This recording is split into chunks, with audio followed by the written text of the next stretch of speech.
Central silk board है क्या, और आपका एज ए साइंटिस्ट वहाँ क्या क्या रोल्स हैं? सेंट्रल सिल्क बोर्ड लाइफ कैसी है एज ए साइंटिस्ट वहाँ? आप मान के चलिए कि आपको आपने क्या क्या प्रिपरेशन स्ट्रेटेजीज अपनाई? जैसे कि इंटरव्यू के पहले 1 महीना पहले हम लोगों को नोटिफाई किया गया था आपको इंटरव्यू के लिए सिलेक्टेड है। तो उस टाइम में मैं सिल्क बोर्ड जैसे 2023 में जॉब निकली थी, 2024 में थी, 25 में नहीं थी, लगभग कितनी पोस्ट आती है आप ये मान के चले? एक्चुअली मेरा टाइम में सेंट्रल सिल्क बोर्ड में साइंटिस्ट बनने के लिए एलिजिबिलिटी क्या चाहिए? आप सुन के हैरान होगा कि वो सिल्क कॉरिडोर किसको बोलते थे? हम लोग इंडिया सिल्क के मार्केट में कहाँ है, और मतलब सेंट्रल सिल्क बोर्ड उसको कहाँ देखना चाहते हैं? इंडिया का अभी global production 42% of global production है, सेकेंड प्रोडक्शन में। इंडिया चाइना टोटल मिला के मोर देन 95% शेयर होल्ड करता है। इंडिया का टारगेट है CSB जो साइंटिस्ट की जॉब है वो किस पे ग्रेड की जॉब है? नमस्कार साथियों, स्वागत है आपका एरे वाला यूट्यूब चैनल पर। और आज आपको हम मिलाने वाले हैं एग्रीकल्चर साइंटिस्ट में एक डिफरेंट पोजीशन है, सेंट्रल सिल्क बोर्ड। उनमें से एक साइंटिस्ट से जो मेरे बैचमेट हैं। I am very proud and very happy to have Shubhajit here. Shubhajit Sarkar, welcome to एरे वाला। हेलो।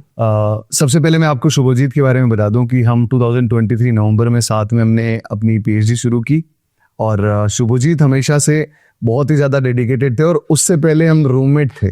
बिफोर जैसे ही बैचमेट बने हमें बाहर रहना पड़ता था, और बाहर रह के हम रूममेट्स बने, और पर्सनली बहुत अच्छे से जानते हैं शुभजीत को, और he is very hard working. और उनके बारे में थोड़ा सा एकेडमिक वाइज अगर मैं बताऊं, ASRB net 2 times qualified, UGC net JRF qualified, ICR JRF rank 15, ICR SRF rank 2023 6, ICR SRF rank 2024 फिर से 6th रैंक। तो 2 बार छक्के मारे आपने। और then after he became scientist in central silk board. So Shubhajit Sarkar, welcome again. थोड़ा सा अपने ऑडियंस को अपने बारे में बता दो, कहाँ से आपने UG PG करी है? मैं शुभजीत सरकार हूँ। मेरा घर वेस्ट बंगाल में है। मेरा UG विधानचंद्र कृषि विश्वविद्यालय में है। तो मेरा उधर से मैं BSc एग्रीकल्चर कंप्लीट होने के बाद मैं मेरा masters agriculture in IRI Jharkhand के पास में कंप्लीट किया था। ओके। उसके बाद मैं PET में आपके साथ ही एडमिशन हुआ। तो उस टाइम मेरा 2023 में मैं आपके साथ ही SRF पे बैठा था। ओके। तो तब मेरा रैंक 6 था। हाँ, और मेरी रैंक 7 थी। साथ हम दोनों रूममेट भी थे। उसके बाद हम लोग फिर से 2024 में सिल्क बोर्ड का नोटिफिकेशन आता है। उसमें बोला जाता है कि आपका जो SRF का 2024 बैच का SRF का स्कोर के बेसिस पे और एक शॉर्ट लिस्ट किया जाएगा। उसके बाद विथ इंटरव्यू और वो जो स्कोर है दोनों मिला के आपको सिलेक्शन किया जाएगा। एब्सोल्युटली। तो सबसे पहले शुरुआत करते हैं कि सेंट्रल सिल्क बोर्ड है क्या।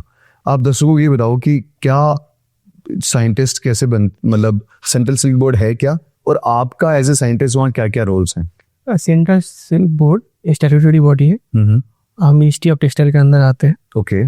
तो ये स्टार्ट हुआ था अंडर श्यामा प्रसाद मुखर्जी, जो वेस्ट बंगाल के रहने चुके। तो उसके बाद इसको एक ग्रोथ हुआ है डिफरेंट स्टेट्स में, मोस्टली साउदर्न स्टेट्स में सिल्क का प्रोडक्शन ज्यादा है। एब्सोल्युटली। तो अभी नॉर्थ ईस्ट में और साउथ में प्रोडक्शन ज्यादा है, और अभी उसको कोशिश किया जा रहा है दूसरे स्टेट में उसको बांटने के लिए, क्योंकि उसका जो होस्ट प्लांट है सिल्क ऐसे एक टेक्सटाइल है। सेंट्रल सिल्क बोर्ड करता है क्या मतलब? सेंट्रल सिल्क बोर्ड का मोस्टली 3 टाइप्स ऑफ वर्क है। एक हो गया एडमिनिस्ट्रेटिव वर्क हो गया, जिसमें आप फार्मर्स को जो प्लान्स वगैरह है, नया प्लान्स, वो उसी हिसाब से आपको अगले 10 साल 15 साल हिसाब से इंडिया को ऐसे ग्लोबल सिल्क डोमिनेटिंग कंट्री आपको एस्टेब्लिश करना है। पहला। दूसरा है कि आपको रिसर्च एंड डेवलपमेंट करना है।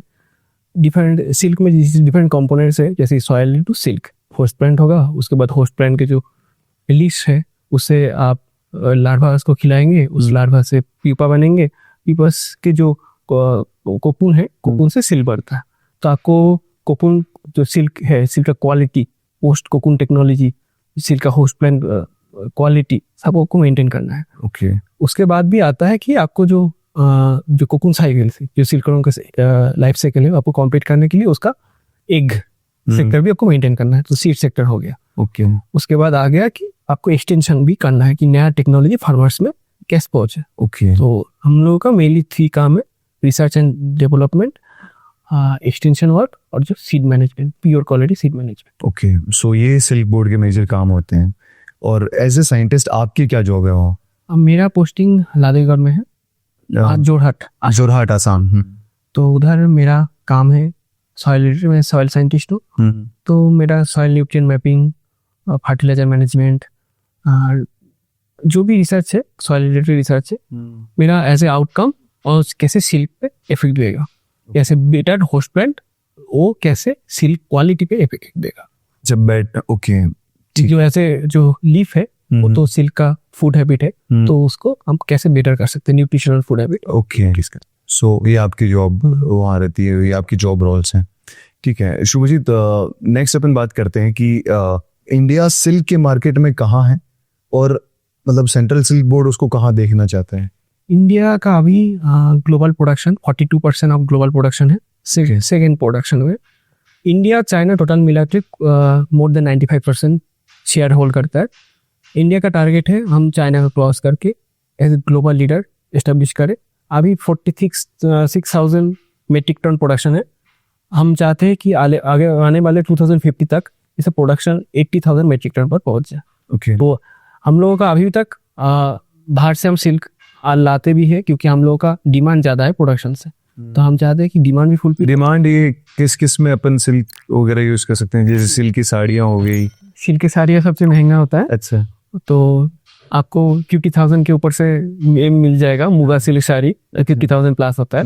मालवेरी सिल्क साड़ी, इसका बहुत क्रेज है नहीं? हाँ, वो एक्चुअली सिल्क साड़ी वो नेचुरल फाइबर है। ओके, वो सबसे वर्ल्ड में सबसे फाइन फाइबर है। ओके, तो इसलिए उसका टेक्सचर क्वालिटी सबसे बेस्ट, बहुत होता तो उसके लिए उसका डिमांड भी बहुत है। इसलिए वो ये तभी ट्रेडिशन जो लेडीज वगैरह होती है तो पागल होती है सिल्क के लिए कि वो साड़ी चाहिए तो वही चाहिए। और डिफरेंट टाइप का आप शर्ट भी खरीद सकते हैं सिल्क का कोट भी होता है।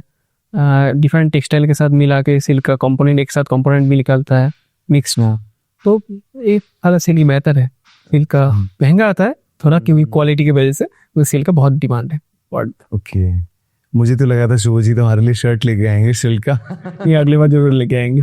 चलो परफेक्ट। आपने करिए सिल्क का कुछ गिफ्ट किया अपने मम्मी वगैरह को? तो किया होगा। हाँ, मतलब करेंगे, मतलब जस्ट जॉब अभी तो बना एक्सप्लोर करेंगे, एक्सप्लोर करके। चलो बहुत बढ़िया। तो जैसे अपन सिल्क की बात कर रहे थे, तो सिल्क कॉरिडोर, हाँ, अपन सिलीगुड़ी को बोलते हैं। नहीं, सिल्क नहीं, वो दूसरा कॉरिडोर है एक्चुअली। सिल्क कॉरिडोर किसको बोलते हैं अपन? हम लोग सिल्क कॉरिडोर पहले दो टाइप का सिल्क है। एक हो गया कल्टिवेटेड सिल्क, एक हो गया बनिया सिल्क। बनिया सिल्क जो कल्टिवेटेड सिल्क है, मालबेरी, वो माना जाता है कि चाइना से स्टार्ट हुआ है। चाइना का जो एम्प्रेस है उनसे स्टार्ट हुआ है, चाइना से। वो सिल्क रूट जो हम लोग बोलते हैं, चाइना से जो यूरोप में ट्रैवल किया है। ओके, तो अभी चाइना बहुत सालों से मतलब वो स्टार्ट हुआ था 2000 मोर देन 2000 BC। तो बहुत सालों से चाइना ने वो टेक्नोलॉजी ट्रांसफर नहीं की। ओके, तो वेस्टर्न कंट्रीज में, यूरोप में उसके पोस्ट कोकून टेक्नोलॉजी बहुत अच्छा है। तो सिल्क से, रॉ सिल्क से सिल्क का कंपोनेंट्स ओके, तो बनाना। अभी इंडिया में जो बनिया सिल्क है, तसर और मुगा, ये इसका जन्म इंडिया में ही हुआ है। ओके, तो इंडिया में चारों टाइप का सिल्क मिलता है। तो अभी इंडिया का प्रोडक्शन लेकर हम इंक्रीज करना चाहते हैं। जो सिल्क रूट है, उस सिल्क रूट के बेसिस पे चाइना चाहता है कि उसका डोमिनेंस चला रहे। तो अभी चाइनीज प्रोडक्शन घट रहा है और India production slowly steadily grow हो रहा है। तो चाहते हैं कि हम India as a dominant open करेगा, मतलब थोड़े टाइम में। अभी 42% शेयर है, तो आने वाले टाइम में मोर देन 50%। एक चीज मैं पूछना चाहता हूँ, और जैसे समझो सिल्क की साड़ी है, वो किसी ने पहन रखी है, लेकिन उनको नहीं पता ये कैसे आई है। इसका क्या सारा प्रोसेस आप बता सकते हो? कहाँ से शुरू होती है और कहाँ कैसे काम होता है ये सारा कुछ? सिल्क पहले स्टार्ट होता है कि शुरुआत से लेके, हाँ, 4 टाइप का सिल्क है। मालवेरी सिल्क, एरी सिल्क, मुगा सिल्क, तसर सिल्क। ठीक है, 4 टाइप है। तो मालवेरी सिल्क सबसे फाइनेस्ट सिल्क है। मोस्टली वेस्ट बंगाल, बिहार और साउदर्न इंडिया में उनका प्रोडक्शन ज़्यादा है क्योंकि उसका टेम्परेचर और ह्यूमिडिटी बहुत सूटेबल है। और मालबेरी ऑल ओवर द मतलब साल भर चलने के लिए कल्टीवेशन। तो पहले उसका इन हाउस कल्टीवेशन होता है, मतलब घर के अंदर आप टेम्परेचर और मॉइस्चर मेंटेन करेंगे अराउंड 25 to 28 डिग्री टेम्परेचर, और क्या ह्यूमिडिटी रहता है नॉर्मल। उसमें आप मालबेरी का लीव्स सप्लाई करेंगे। ठीक है। तो एक से पहले फर्स्ट इंस्टर आएगा, उसके बाद सेकंड इंस्टर, उसके बाद थर्ड इंस्टर, मोल्टिंग स्टेज चलता जाएगा। तो जिस इंस्टर ज़्यादा होगा आपको लीव्स ज़्यादा चाहिए। तो उसके बाद 5th इंस्टर के बाद और लार्वा से प्यूपा में कन्वर्ट हो जाएगा। कोकून। अब कोकून में भी 4-5 दिन 6 दिन के बाद उस कोकून का आप हार्वेस्ट करके जो गर्म पानी में उसको भिगो के जो इनसाइड का प्यूपा है उसको किल किया जाता है। और वो जो हम लोग का फाइबर है, आप सुन के हैरान होगा कि वो फाइबर 1500 मीटर लंबा है, मतलब 1.5 किलोमीटर लंबा है। 1.5 किलोमीटर लंबा फाइबर एक का? हाँ, 1 किलोमीटर से 2 किलोमीटर तक भी होता है। बाप रे। तो एक फाइबर, तो आप इतना फाइन फाइबर, मतलब आपको 2 किलोमीटर 1.5 किलोमीटर तक एक लंबा धागा मिलेगा, कंटिन्यूस धागा मिलेगा। तो उस धागे को आपको एक साथ करके जो रीलिंग मशीन है हमारा, उधर रीलर्स वो खरीद के, कोकून खरीद के फार्मर से उसको धागा से वो फाइबर मतलब सूता बनाते हैं। सूता से बाद में साड़ी। क्या बात। अभी उसको भी मेंटेन किया जाता है कि अगले साल के लिए, अगले साइकिल के लिए भी आपको लाइफ साइकिल कंटिन्यू करना है, तो कुछ आपको लाइन्स मेंटेन करना पड़ता है कि आप एग्स भी आए, एग्स को मेंटेन करना होता है, तो उसको सीड सेक्स में बोला जाता है। ऐसे मालबेरी, एरी, मूंगा सारा है। अभी मूंगा और जो तसर है, बनिया है, क्योंकि उसको इन हाउस नहीं होता। वो जो पेड़ पे जो पत्ता है उसमें सिल्क को ओम को छोड़ा जाता है, सिल्क ओम को, उधर ही वो कोकून वो इन सीटू ही है। हाँ। चलो, आई होप कि ये तो आंखें खोलेगी ये सारी चीजें। Coming to CSB job scale, CSB जो साइंटिस्ट की जॉब है वो किस पे ग्रेड की जॉब है? साइंटिस्ट बी है, पे स्केल 10। पे स्केल 10 है। गैजेटेड पोस्ट है। गैजेटेड पोस्ट है ऑब्वियसली, राइट। तो एज ए स्टैट्यूटरी बॉडी, तो केस का सारा साइंटिस्ट गैजेटेड है। ओके।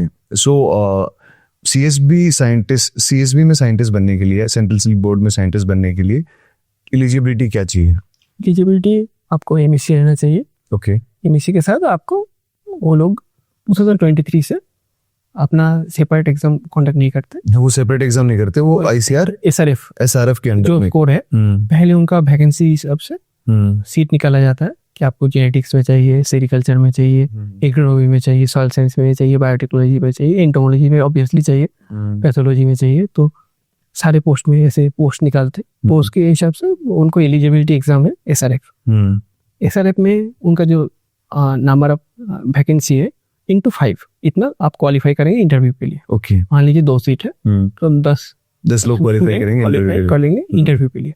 अब इंटरव्यू में उस स्कोर को एक वेटेज दिया जाता है। वेटेज के साथ आपको पब्लिश पेपर, पेटेंट, अवार्ड्स, ये सब मैटर करते हैं इंटरव्यू। उसके बाद आपका इंटरव्यू का कितना % वेटेज होता है?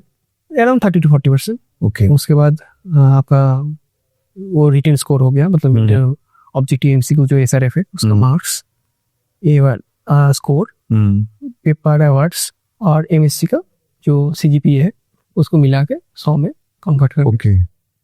तो बेसिकली अगर कोई लोग सोच रहे हैं कि भाई मास्टर्स के बाद में SRF का एग्जाम क्यों ही दे, उसका एक बड़ा रीज़न है कि SRF के थ्रू ही बहुत सारी जो बोर्ड्स होते हैं वो डायरेक्टली अपना रिक्रूटमेंट नहीं कराते हैं, वो डायरेक्टली इन्हीं के नंबर्स के बेसिस पे आपको स्क्रीनिंग कर लेते हैं। उसके बाद में उनका इंटरव्यू प्रोसेस होता है, कोई भी रिटन एग्जाम वो नहीं करवाते हैं।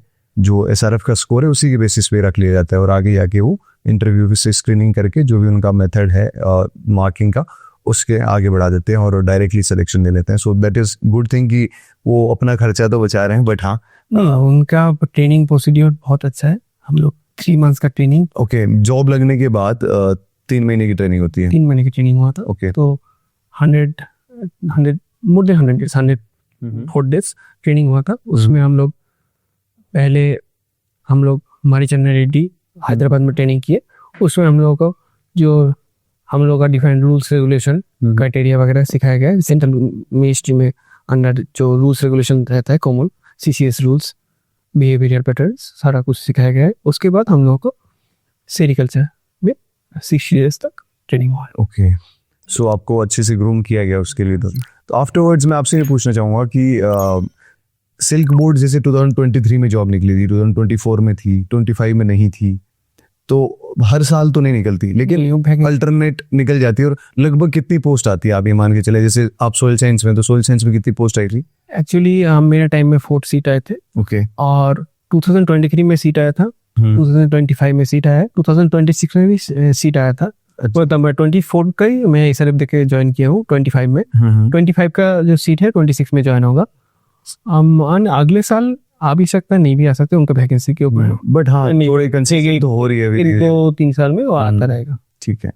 सो इसके अलावा सेंट्रल सिल्क बोर्ड के अलावा भी कोई बोर्ड्स होते हैं जिसमें जॉब्स वगैरह आती है? कौन कौन से बोर्ड्स हैं जैसे? टी बोर्ड ऐसे है, कॉफी बोर्ड है, उनका क्राइटेरिया डिफरेंट रह सकता है। हाँ, वो सब्जेक्ट टू सब्जेक्ट है। बट हाँ, एग्रीकल्चर में ये सारी जो बोर्ड्स वगैरह हैं, इनमें भी अच्छी खासी जॉब्स आती हैं, तो आप इन पे भी फोकस कर सकते हो।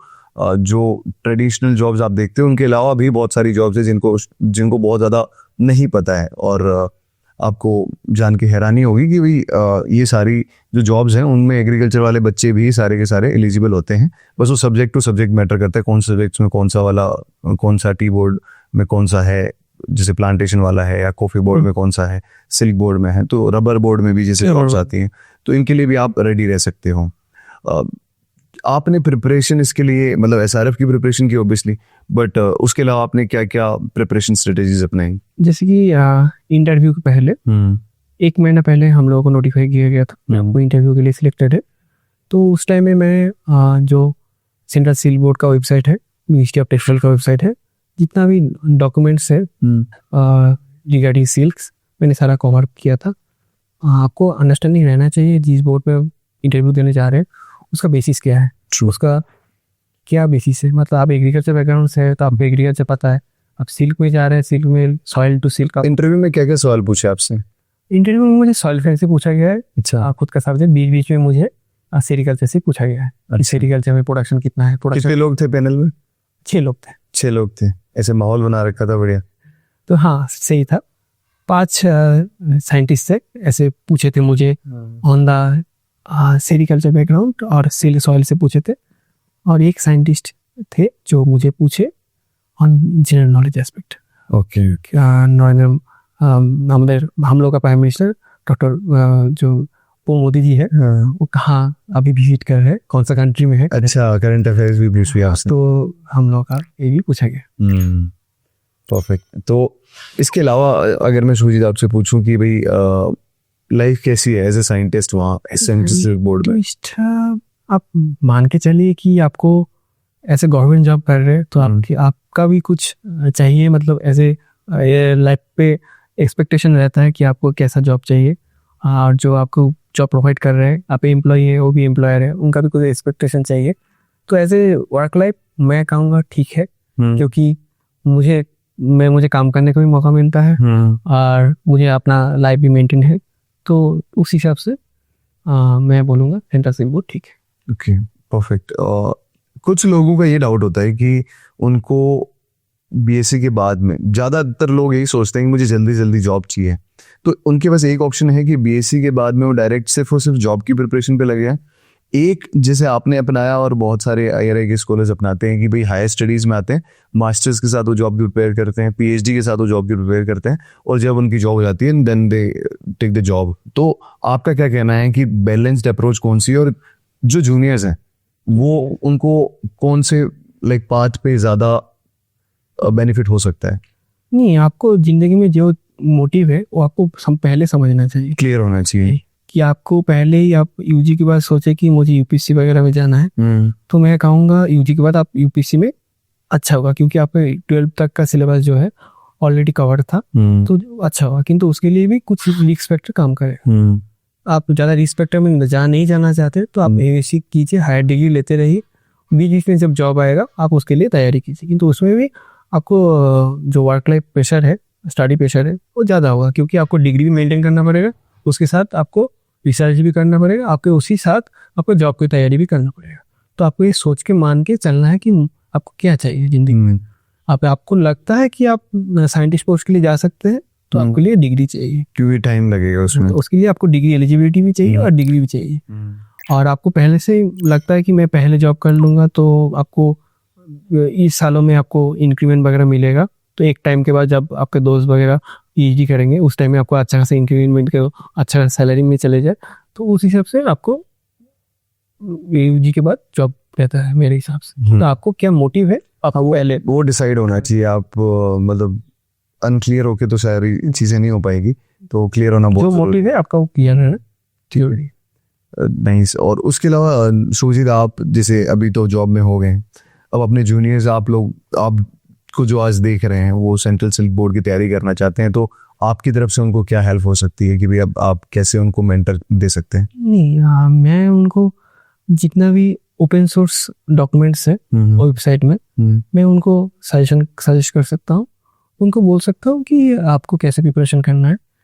हाँ, सेंट्रल सिल्क बोर्ड का जो वैकेंसी है हर साल नहीं आता, तो जब आएगा आप उसको यूटिलाइज कीजिए, तैयारी कीजिए आप, और एक बोर्ड के लिए जॉब के लिए तैयार ना बैठे, किंतु आपको तैयारी रहना चाहिए। अचानक से आप जो ऑलरेडी तैयार बैठे आपके बैचमेट्स उनके साथ आप कॉम्पीट नहीं कर सकते। राइट। 1-2 महीने का प्रिपरेशन से तो पहले से प्रिपेयर रहना जरूरी है। Okay, perfect. तो अब तो साइंटिस्ट बन गए हो शुभजीत, शादी कब करोगे? वो तो अभी टाइम है, सोचेंगे, अभी तो पढ़ाई में व्यस्त। Let me tell you dear students, Shubhajit बहुत बहुत बहुत सीधा बंदा है, ज़्यादा कुछ अभी सोचता नहीं है, और होप सो आपको जल्दी हमें आप गुड न्यूज़ दो कि भाई शादी में आना है। So with that blessings, thank you so much for being a डायरे वाला। आई होप कि इस वीडियो से आपकी हेल्प हुई होगी, सेंट्रल सिल्क बोर्ड के बारे में आपने जाना होगा, उसके अलावा उनकी जॉब रिस्पॉन्सिबिलिटीज़, उसके अलावा भी कौन कौन सी बोर्ड्स में जॉब्स आती हैं, कैसे प्रिपेयर करना है, क्या उसका पैटर्न होता है, इंटरव्यू में कैसे तैयारी करनी है। I hope so. इसके अलावा भी अगर आपके कोई भी डाउट्स बच गए हैं तो please put them into comment section. Shubhajit को मैं रिक्वेस्ट करूंगा कि वो कमेंट सेक्शन में अगर कोई जेन्युइन डाउट्स हो तो उनका रिप्लाई करें, and Shubhajit will be there if you need any kind of mentorship. कभी किसी दिन आपको एक व्हाट्सएप ग्रुप बना देंगे सेंट्रल सिल्क बोर्ड के नाम से, किस दिन अगर कोई बहुत जेन्युइन एक्सपीरियंस हैं तो आप प्लीज़ इनको ज्वाइन कर लीजिएगा, और हम शुभजीत को बोलेंगे पर्सनल सेशन भी ले लें, उनको कैसी तैयारी करनी है, and that will be really helpful for you. So thank you so much, keep watching array वाला, और अगर ये वीडियो अच्छा लगा हो तो सब्सक्राइब करें और अपने दोस्तों के साथ शेयर करें। Thank you so much, keep watching, thank you.